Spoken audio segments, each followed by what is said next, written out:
sure that that gets conveyed over to YouTube.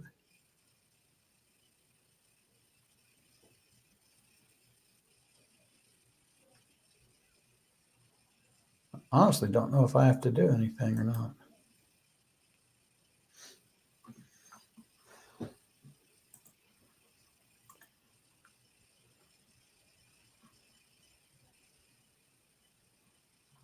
Yep, says live now. Okay. So we are live. So Good people morning, can Internet. do what? Good morning, Internet. Yeah, that's right. So welcome. And I'm two things, I guess, when I really think about what we're going to talk about. And I'm excited that we're doing this. And I'm really grateful and very appreciative of the two of you for being willing to come on and talk about this. And it had to be one of the more intense experiences of your life. Yes. And I really appreciate that. And so to be able to come on here and talk about it shows a lot about how you have dealt with it. And so just to recap it, your son Morrison was in the classroom next to the classroom where the shooting happened, if I remember right. Is that right? No, Ethan was. Ethan was your nephew. Yes. Grandson. I'm Grandson, sorry. yes. My nephew, actually. Yes. He was in the classroom next. Morrison was in gym class at the time. Okay. And you had another family member in the school too, right? Yes. We had a granddaughter also in 7th grade and a 6th grade grandson.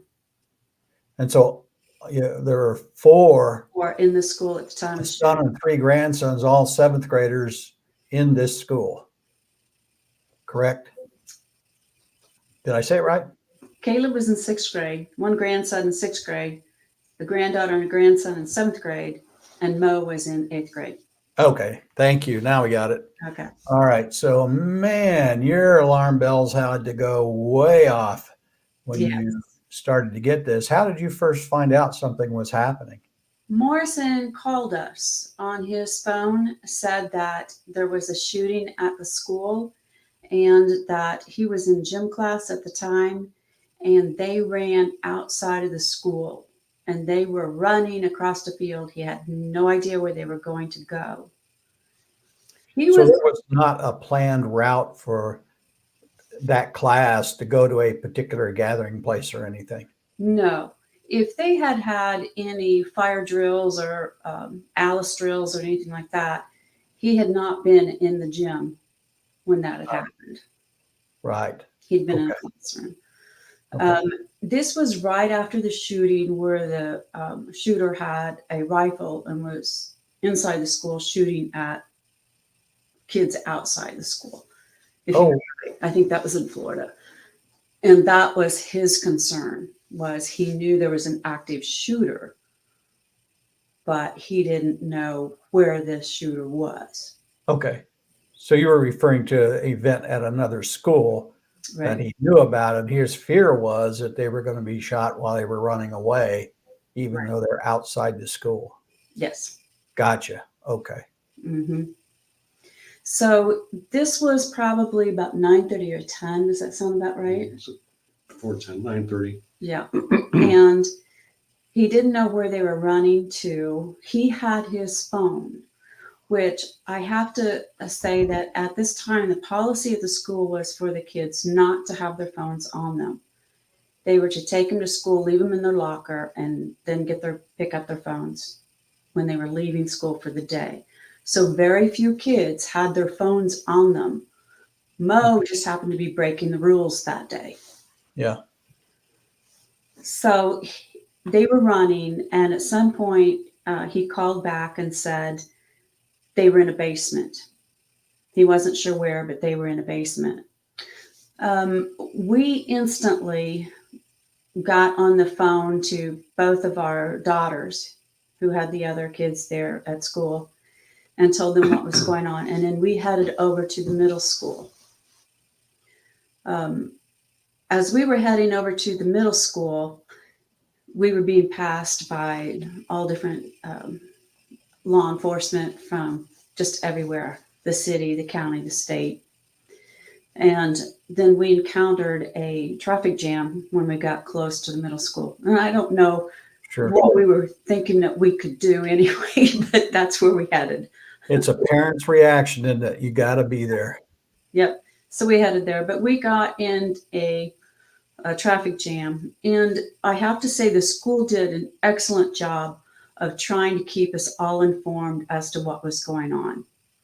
And one of the emails and text messages they sent out was that they were taking all the students over to the high school. Okay.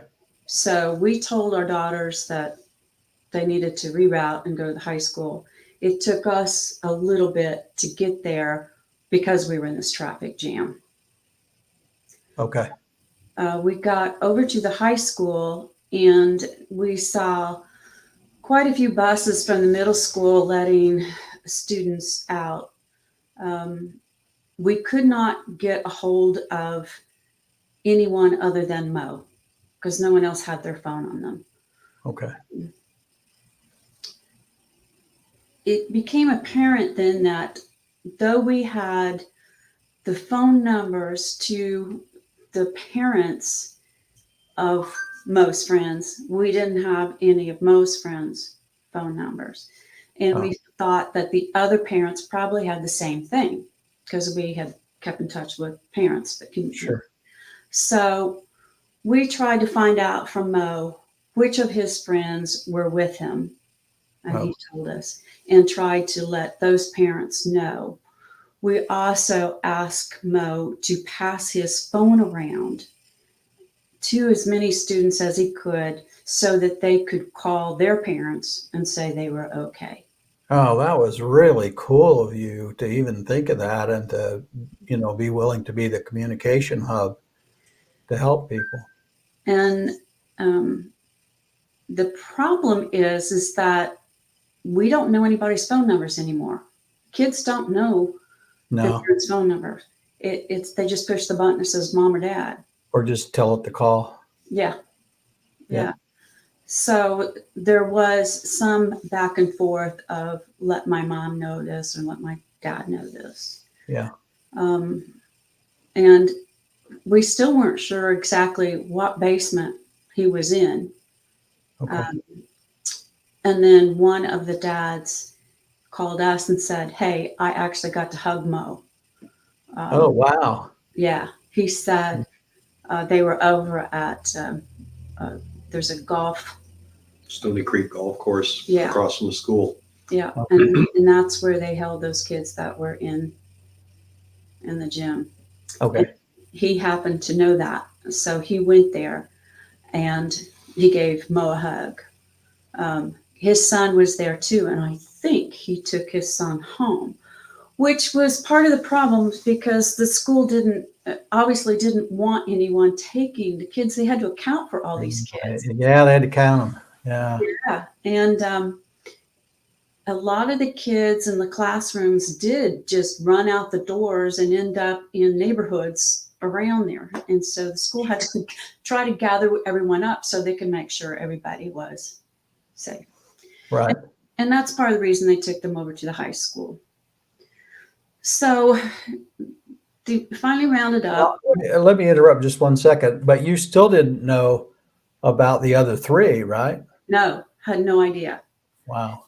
We didn't know about the other three. And then we weren't sure where the shooter was, if the shooter was even at that point a student or an adult, or what the extent of the shooting was. Right. So when we got over to the high school, then the school was putting out that it was a student and that there was one 7th grade girl hurt. And I'm not sure if this was really a rumor or if the school put that out. I'm thinking the school put that out. It's hard to remember what was rumor that day and what was told by the school. Sure. But we did know it was a 7th grade girl, and we had not heard from Naomi. Oh, man. So that was a concern for everybody. Yeah. As it turns out, Naomi was one of those individuals who did not have a clue what anybody's phone number was, and she did not have her phone with her. We finally found out she was fine, but it took several hours for her to find someone with a phone that had her mom's, or that knew her mom's number, I guess. Okay. That's what we're saying. It took a while. Yeah. Yeah. And that policy's changed. You won't find anyone in the any kid in the Noblesville school system who doesn't have their phone on during school. Oh, I'll bet. Yeah. And that's a great source of comfort to those kids and their parents. Mm-hmm, very much. Yeah. So at this point, all the parents are converging on the high school. We're outside the high school. It was a hot day. They wanted all of us to come in, and I think at that point they only wanted one parent for each student to come in and sign. Well, they had a long period of time when we were stuck outside. Right. But the plan was for one parent of each child to go in and sign that you were there to pick up your child. It was a real long line. I would say maybe a third of the parents made it in the door, of which one of our daughters was. And then they had a bomb threat. Somebody either posted on Facebook or called in a bomb threat. Oh, no. Right in the middle of all that? Yeah. Mm-hmm. So closed down the geez. school. Right. And the parents that were inside had to stay inside, and the parents outside had to stay outside. And so now they had to do a complete search of the whole high school before they could let anybody go anywhere, right? Right. They Oh, my just got finished with that when they had another shooting threat at the high school, and it all closed down again. Did they ever find out who was responsible for those? Yes. Was it a student? Yeah, they were students. Oh, my gosh. Mm-hmm. Wow. So the kids were over there, and this happened, like I said, at 9:30. Now we're early afternoon. Wow. There's no food for the kids. So they were kind of scrounging up waters and chips and what they can. And I think that they had a vendor come in and give them some, didn't they? The Red Cross came, and it's also hot, and all of us parents are standing outside, and the Red Cross in a couple of fire stations, firemen Start bringing water over. Oh, wow. Okay. Yeah. So it sounds like people were obviously having to just constantly adjust to the situation that was unfolding. I mean, it wasn't like certain people knew, okay, depending on the time of day, we have to get food to the school gym. We have to get water over to people. And so that was all being made up as you went along, right? Right. Wow. Okay. Yep. It took for them they tried to release the students alphabetically, and it was so noisy in the gym, the two gyms where they were housing all these students, that didn't work real well. And it was a very slow process. The kids couldn't hear them. Yeah. Was probably between 3:30 and 4 before all 4 of our kids were back with us. Oh my gosh. So from 9:30 in the morning, 10 o'clock when most of the parents got to the school. Once you got inside the school, there were restrooms available to you, but because of the bomb threat and then the other shooting threat, it was probably 2:30 before we were able to get into the school at all. Oh, wow. So they didn't have restrooms out there either. And a lot of the parents, you saw where parents decided in place of leaving, they would just let themselves. We saw that quite a bit. Wow. Hmm. Okay. All right. It's amazing when you're in life and death situations that nothing else matters. And that's actually really common. Um, and um, it's, yeah, there's just no way to be prepared for that. Right, Yeah. right. There was, during this entire time, there were so many rumors going around, and you didn't know what to believe and what not to believe.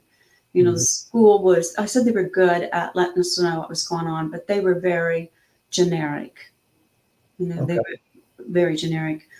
We heard at one point that Mr. Seaman had been killed. Supposedly that came from a nurse at Riverview Hospital. Probably And he was a teacher. he was a teacher, and he was Yeah. the one that was injured. It was up Yeah. in. In the classroom. Right. Mhm.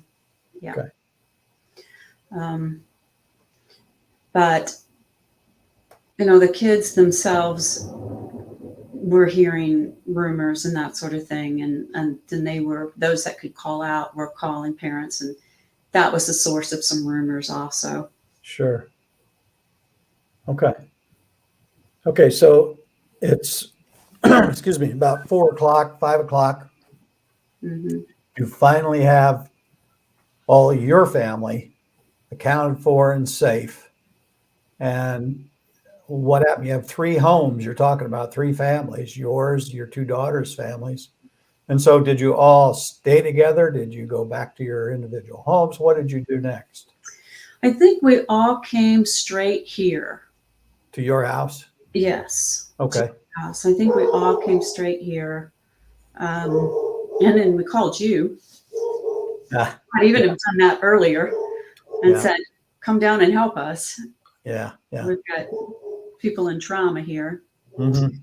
Um, we also had two kids, you know, Lucas and a granddaughter in fifth grade that we hadn't been able to pick up either.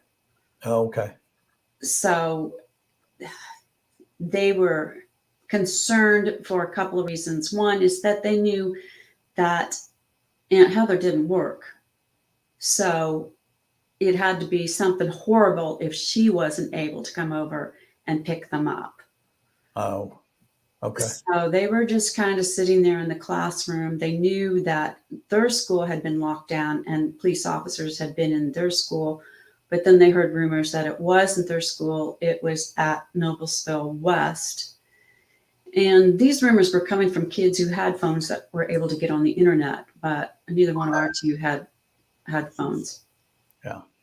So then they're thinking that they have cousins and brothers, and nobody's picked them up, and nobody said a word to them. And of course, they're thinking the worst.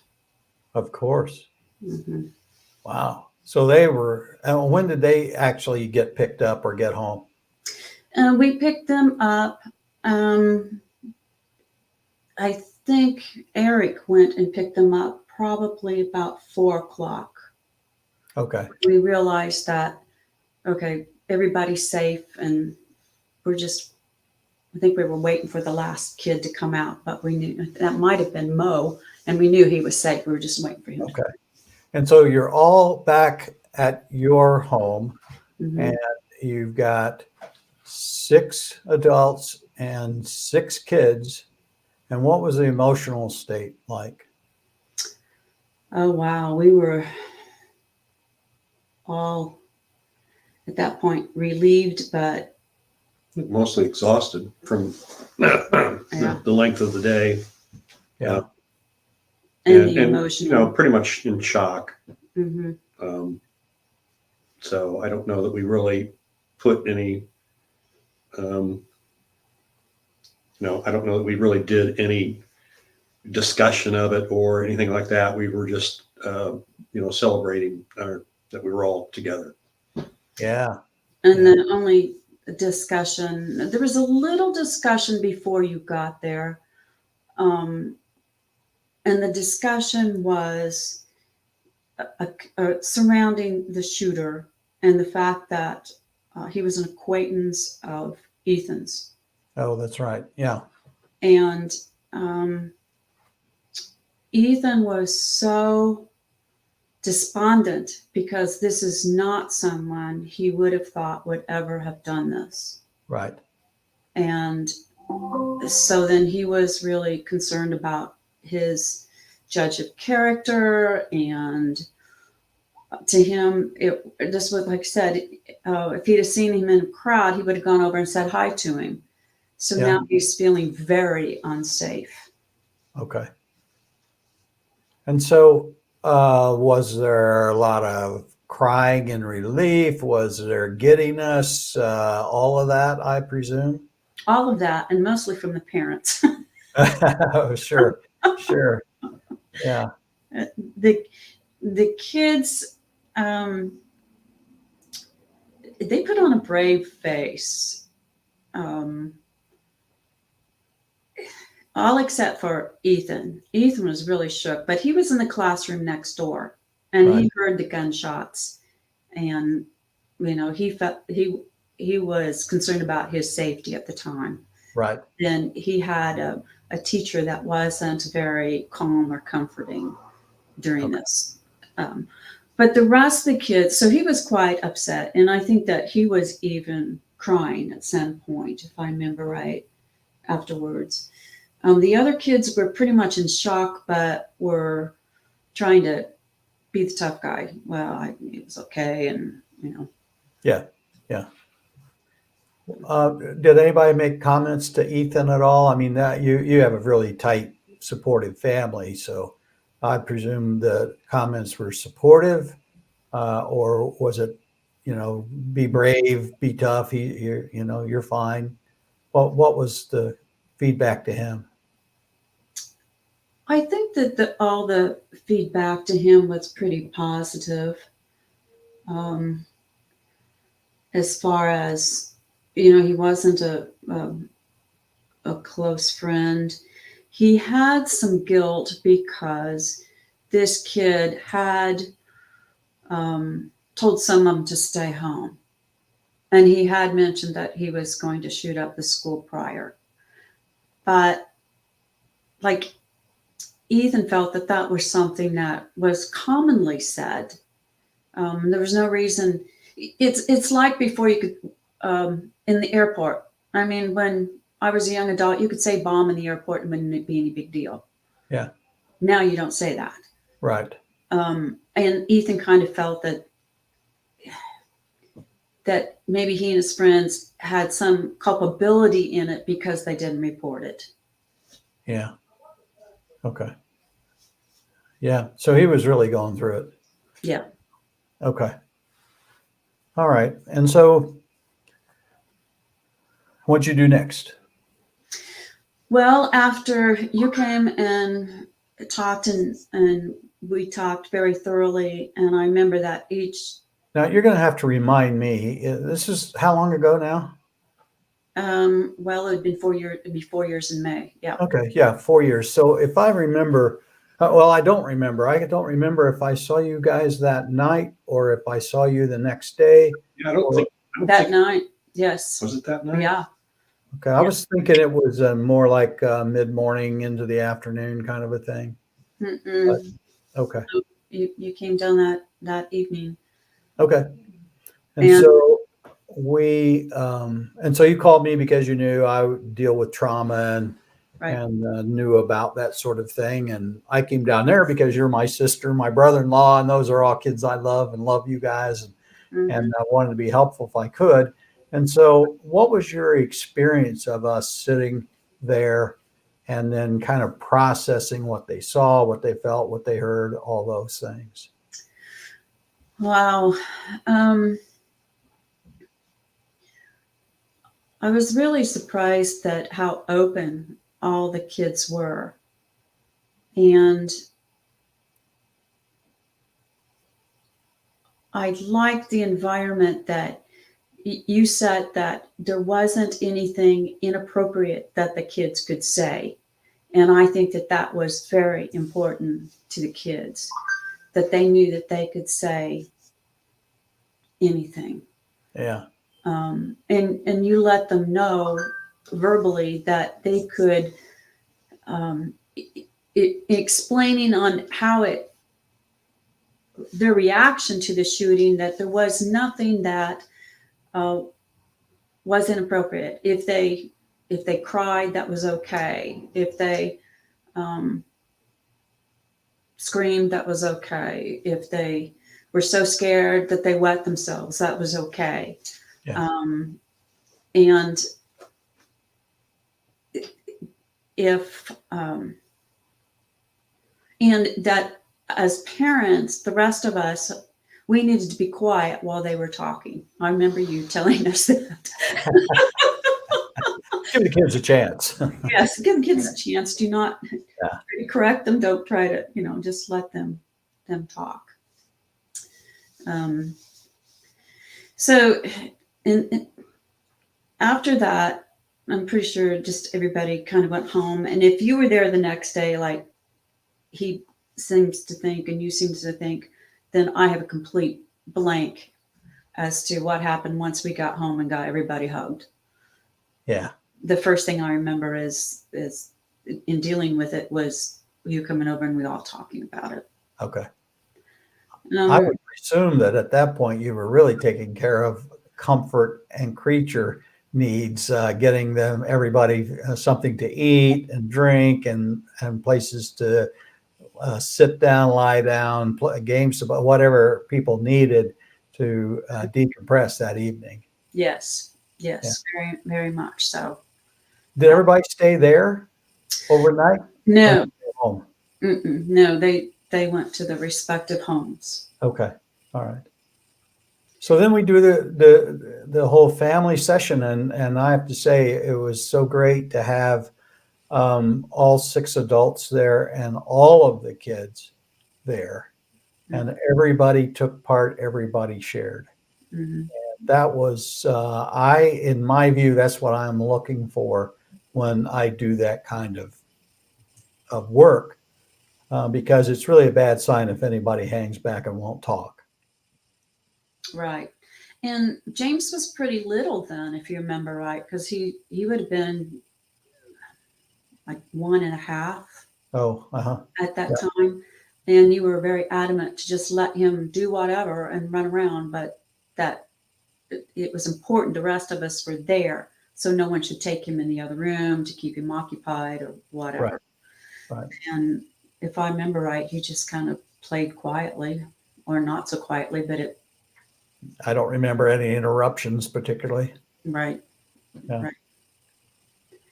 Right. From that point on, I think that we all were together quite a bit that weekend. It was Memorial Weekend. We just hang out together and as much as possible, and made sure that everybody was okay and was talking. That Good. was a big thing. Yeah, good. Okay. And then in the weeks following, did you see behavior changes in your boys or your grandkids? A little bit, yes. In all of us, there was a real sense of we're not as safe as what we thought we were. Yeah. It happened at other schools, and you look at that and oh, that's horrible, how sad. But a part of you always says it's not going to happen to me. Right. And so then the kids did feel as if they weren't safe. They weren't safe. Right. The school, again, did some really good things, is that they pretty much said, school's over for the year. There's not going to be finals. There's not going to be tests. There's not going to be worried about assignments. What you have is what you have. And if a teacher, if you're in the process of doing additional work to raise your grade, that teacher would work with that student individually. Okay. Pretty much school is over as we know it. They waited a few days, but then they got the kids back in school as quickly as possible. Well, to clean their stuff out. Yeah. I'm sorry. To clean their lockers out, get their stuff out of school. And to get some counseling also. They shortened the days, and the kids kind of met and they had some trauma counselors there at the school Right. that they could talk to. They made sure that anybody who needed help got it. One of the things was there's a couple of real beloved teachers at West. And, excuse me, unbelievable that I have this motion 4 years later. It's not surprising. You've done really well. The emotion's fine. It's completely appropriate. It's tough stuff. These teachers were outside welcoming and hugging all those students. Wow. Good. That really got to me. Yeah. Because it Well, meant what a so wonderful, much to kids. yeah, what a wonderful thing for them to do, Mm-hmm. and to really welcome the kids back so that the kids had a sense of, we want you here, you're safe, it's wonderful to see you and that you're okay. Yeah. Yeah. Yeah. And Terrific. they did have a lot, the school had a lot of support for those kids that needed to talk. And they did talk to the kids individually, if needed, as classrooms, as a grade, as the entire school. I mean, there was a lot of welcoming them back, making sure that they felt safe and secure. And part of that was because they did not want the kids to have the entire summer to fret over going back to school. I'm really glad that happened. I was a little bit concerned when you said school is over for the year. And if it was just goodbye, kids, and good luck, we'll see you next fall, that would have been terrible. Yes. So Yes. good. No, they just meant that you're going to be back in the building, but we don't care about Gotcha. learning at this point. Yep. Yeah. Okay. And did any of the parents or any of the kids take advantage of the counseling at school? Yes. Ethan did. Was that helpful to him? Yes, it was. He had some immediate counseling at school. He continued some through that summer with that counselor. And then at some point, he switched only because that counselor said, I think he could use some follow-up and stuff, but the immediate trauma, he's kind of worked through that. Okay. Good. Mm-hmm. All right. And without getting too much into the privacy of people who aren't in this conversation, the other kids seem to be doing okay. I think maybe there were a couple of exceptions, but and they were just kind of withdrawn, if I remember right. Yes. Okay. Mm-hmm. Yes, there were a couple of them that we felt needed a little more help and support. Yeah. So we kind of provided that for them when they were around, and so did the other non-parent adults. Mm-hmm. Because sometimes it's better if it's not the parents. Sure. Yeah. Parents And you have an extended family with a lot of friends and a lot of support for you and your kids. And I'm sure that was a tremendous help. Yes. Okay. Very much was. Good. So yeah, we had a couple of kids that were very quiet and very withdrawn for a while. Yeah. Okay. How's everybody doing now? Everyone seems to be doing fine. Okay. It has been, it had some long range,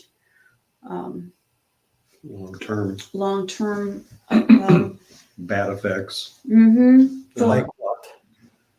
One of the big ones is they've really gone to hardly allowing us parents in the schools these days, Oh, to where you used to have parents that would assist with classes and things yeah. like that. They've taken the stand that we might be dangerous, and it's Well, really unfortunate. yeah, Yeah. and I don't think that the reason that they're doing that is because they think parents are dangerous as much as they want parents to feel as if their children are safe there. And the best way to do it is if I have trouble getting into the school, then I have to feel like everybody else can't get into the school. They're Right. safe. Boy, that's a hard balance to get, isn't it? Because It, you've got to experience that security is better, but not allowing parents to be involved in schools is not the solution either, in my opinion. right. And we kind of we agree with that because one of the groups that Jim headed was All Pro Dads. Yeah. That's a real important group to get dads of Yeah. kids involved, and they can't meet at the school. Well, that died with COVID. We still had All Pro Dads after the shooting, Oh, that's true. That's true. but it was got shut down with COVID and has yet to be started Oh, back up again. But you had to be out of the building before the kids came Yeah, in. we would Yes. we So would it was once a month moved. have a breakfast early. They would let us have the cafeteria and give us support that way. But all of Stads had to be gone by the time the kids started coming in off the buses. So kind of moved that early. That kind of had an so effect. it was not a dad and kids activity then. Yes, it It is. was. Oh, so kids who were in the activity could be there in the school, Correct. but the thing had to end before the rest of the kids started coming in, and you guys had to leave. Correct. Mhm. Yeah. So that made an early. No, it's so odd because there were no adults involved in the incident. No. And so that's just kind of a unusual response. And I don't think I've heard of that. Well, and I don't think that I've heard of a school shooting that a parent was involved. No, I never have. No. And personally, as a parent, once I get them out of the house and on the bus and off to school, they're pretty safe. I'm not going to go to school to hurt them, Yeah, right. no matter Right. how our morning was. Yeah, yeah. So, But the long term was Morrison. I can kind of speak to him because it made such an impact on him that he didn't know if somebody got hurt where he should go for materials to help them. That was a big concern to him. okay. And they call it Stop the Bleed program that the state has that came about from the Noblesville shooting, that he wanted to, as an Eagle project back then, he wanted to get bleeding control kits into the schools. Okay. And at that time, and he wanted to do that as an Eagle project. And at that time, then when he was researching it, Stop the Bleed had just passed the state legislature. That Okay. money would be set aside for schools to have the comprehensive bleeding control kits. Okay.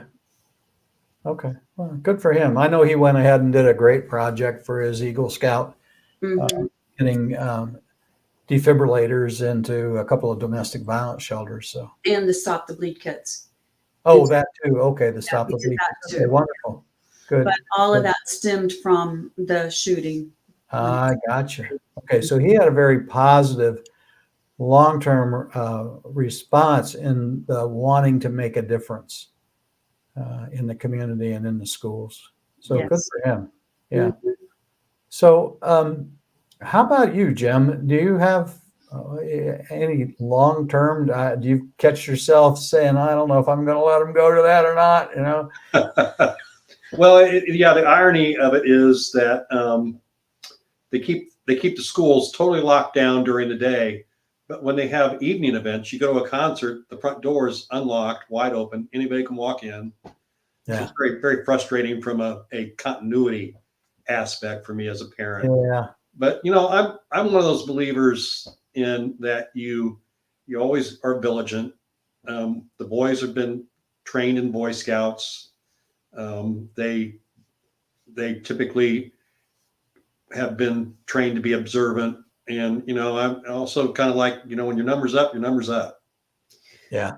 And we didn't mention that because it has been 4 years, but we did spend a lot of time after this shooting talking about situational awareness. Yeah, I mean, we'd go into a restaurant, we first thing we'd sit down and we'd say, okay, how do we get out of here? Oh, wow. Outside the front door. Good. Good.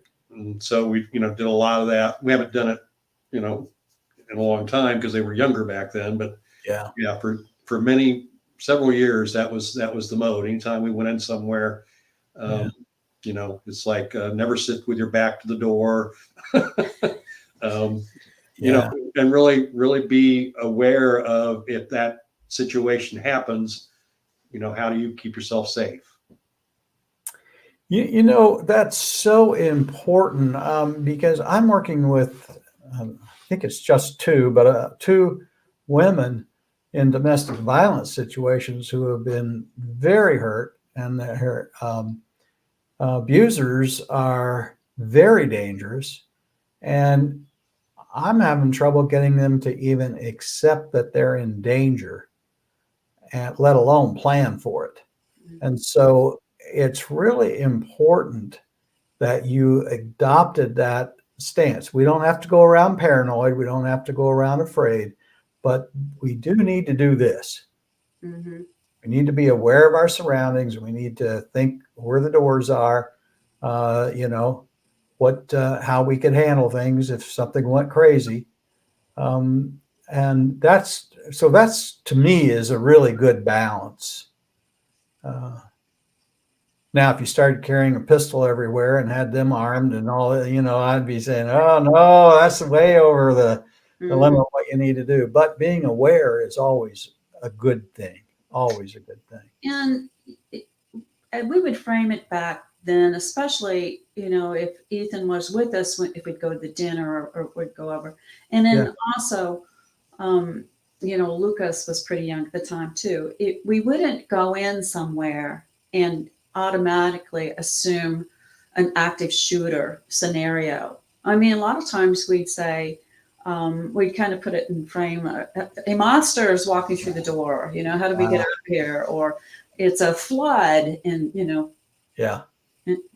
And so we would make up different scenarios so it wouldn't be just someone's coming in here with a gun to shoot Yeah, us. you know, probably more have a much higher risk of being involved in a bad public fire situation than a shooting. Mm-hmm. Absolutely. And that's One of the scenarios. one of the scenarios that, you know, we have personal experience with, of course. And Oh, that's right. Yeah, absolutely. so that was always one of high on the discussion scale. Yeah. Of course. Good. So it wasn't always where the doors are, additional doors are. It was also, do you see a fire extinguisher? In most places you go in, they have one. You know, do you see a fire extinguisher? Yeah. I know that, and I don't know if it's because of his Eagle Project, but a couple times when I've been out with Mo, he'll say they had an AED. So he looks to see where those are too. Yeah. Good. Good for him. I want to check here just a minute and see if, I don't know if I should do this or not, but see if we've got any good questions here.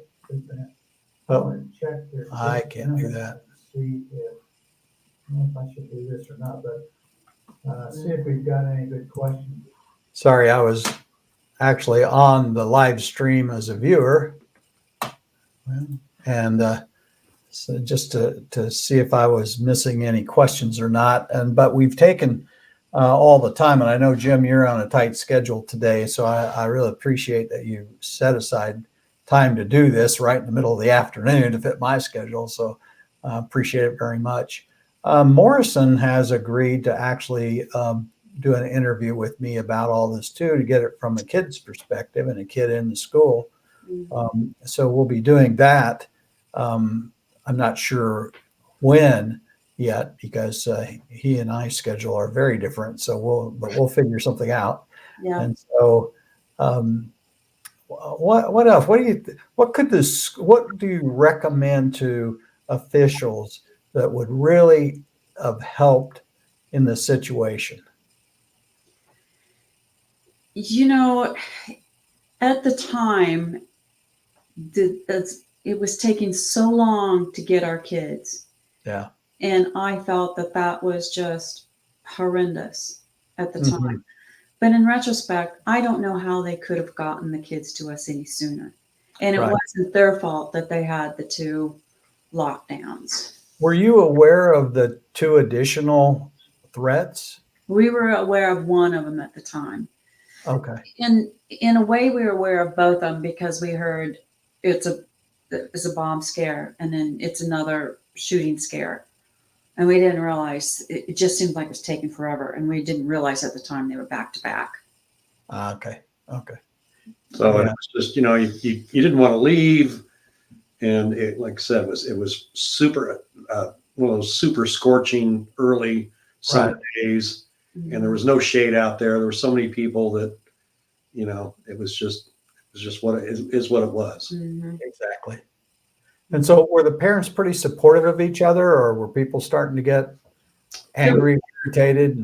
Very supportive. Mostly supportive. I mean, Yeah. there's always a few, what's in the crowd, but for the most part, everybody was tight knit and supportive. Yeah. How about the school? Were parents really critical of the school officials, or were they pretty supportive and understanding once they understood the situation? There was one of our friends that was very critical, and only because she had been involved going to school board meetings to try to get them to put some safety features in the school to avoid this scenario. Oh, So okay. she was quite upset because she had not gotten any traction. Gotcha. Well, and she's an ER nurse too. isn't Yeah, she? she's an ER nurse. Yeah.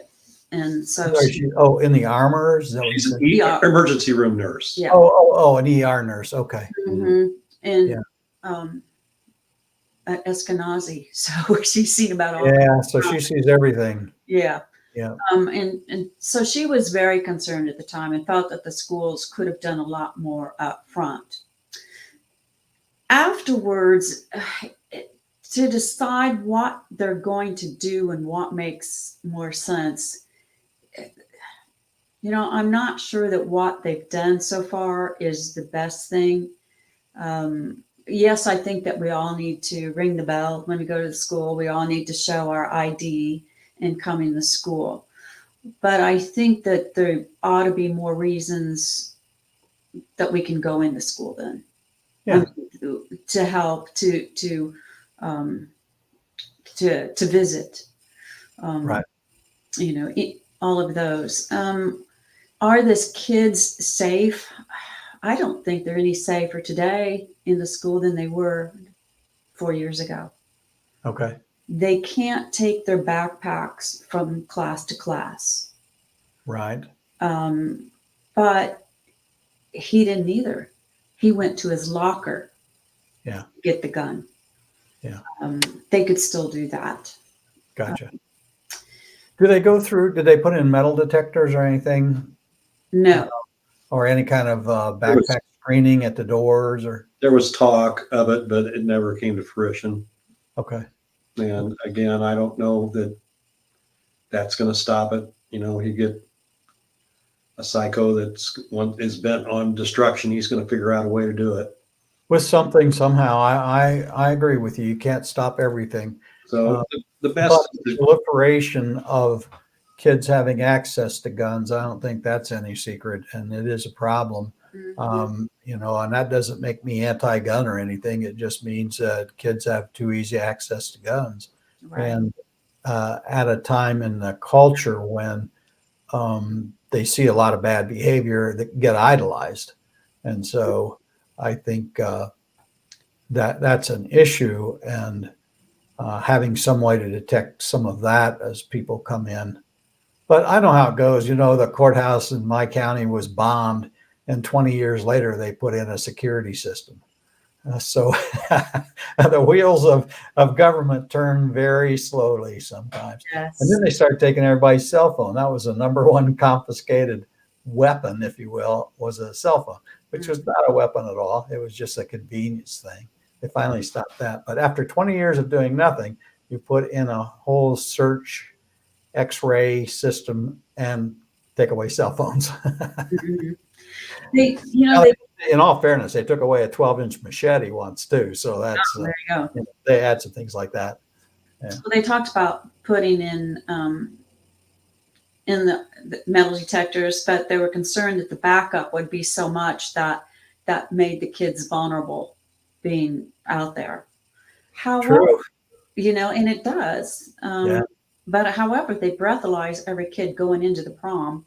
So there's a big backup too. So, it's kind of. Yeah, I think I heard from somebody that one of my clients said he pretty much missed the prom because the line was so long and so slow that by the time he got in, there was only about a half hour left of the prom. So Yes.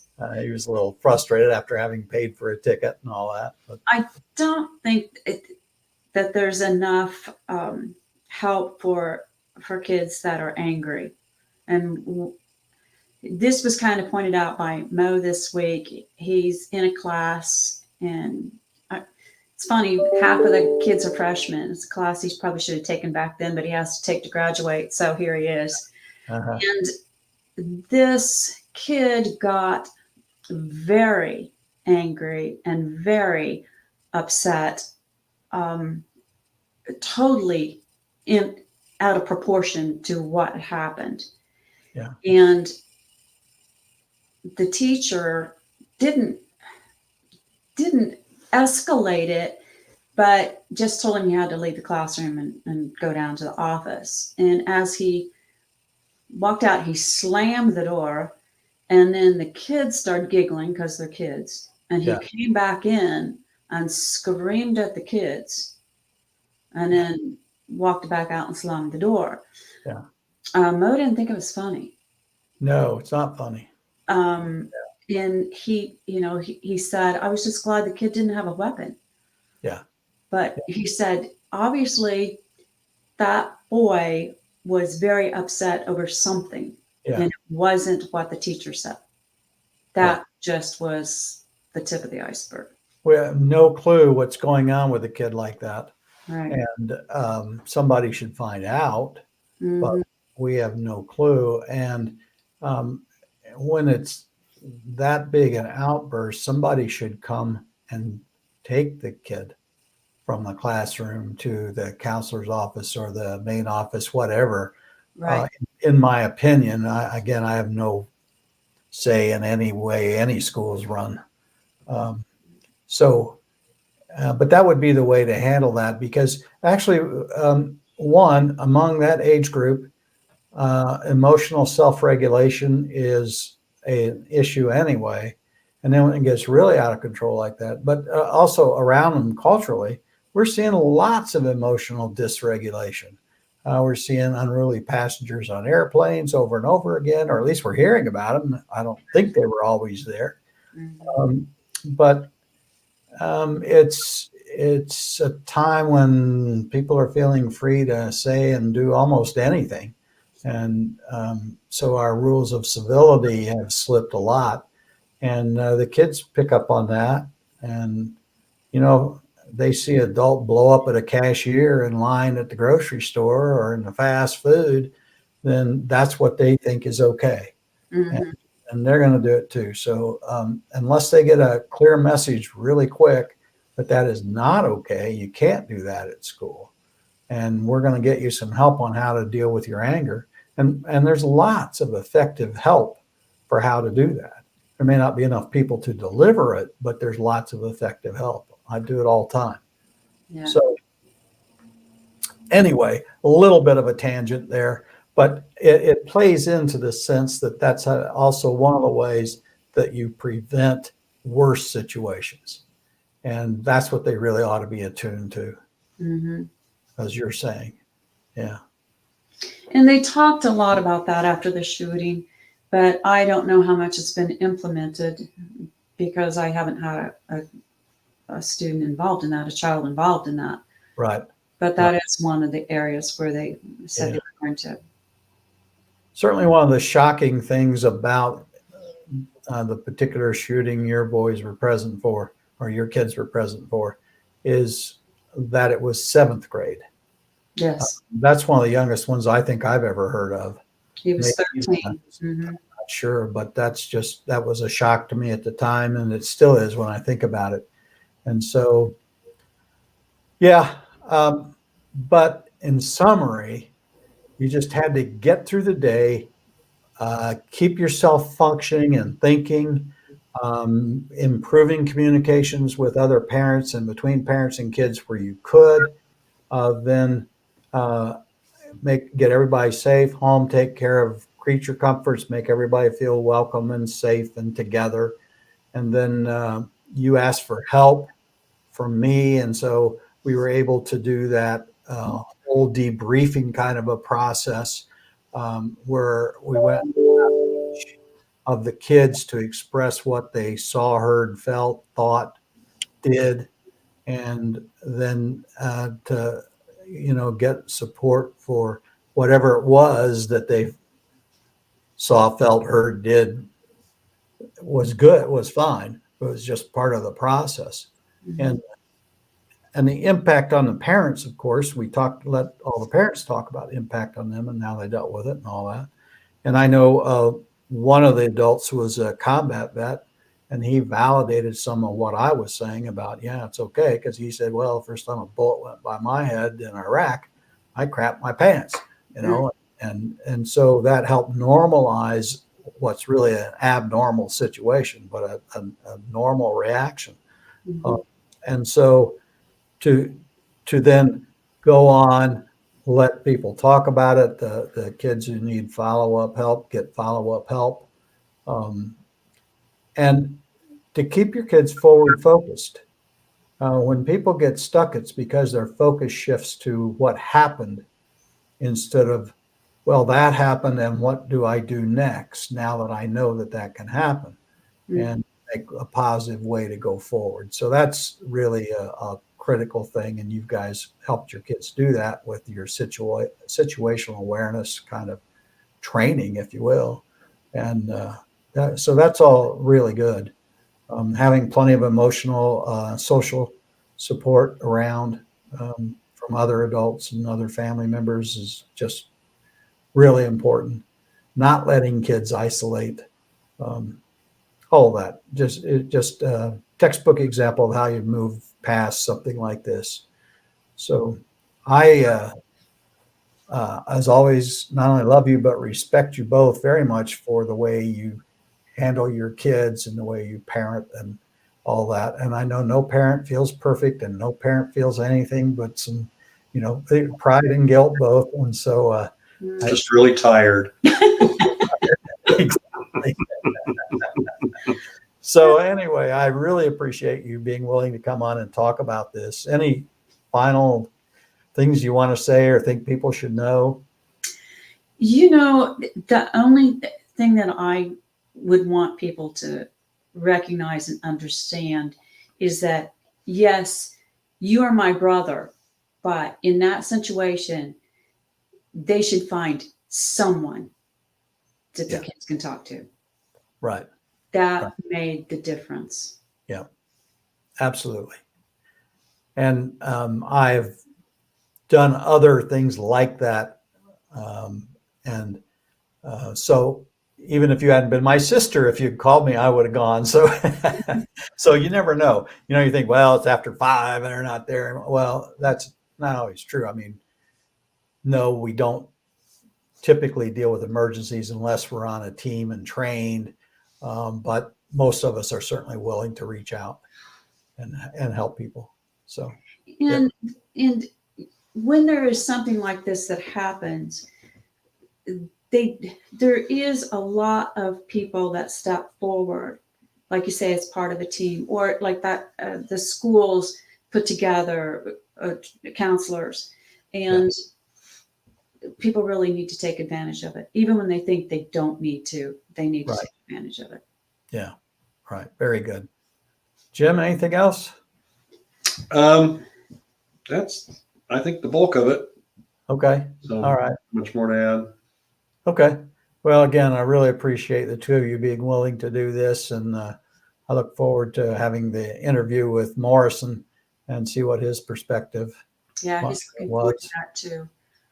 Good, good. All right. Well, we'll end right here then. Thank you. Thank you. Thank you. Good seeing you. Good to see you. Okay. And so we'll just wrap this up.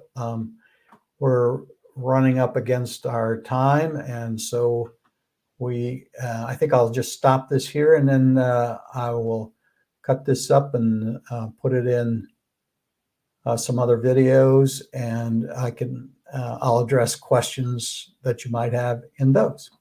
So, as always, if you've got value in this, please like the video and consider subscribing. I really appreciate the support, helping people learn what they can about everyday mental health. Thank you. Bye.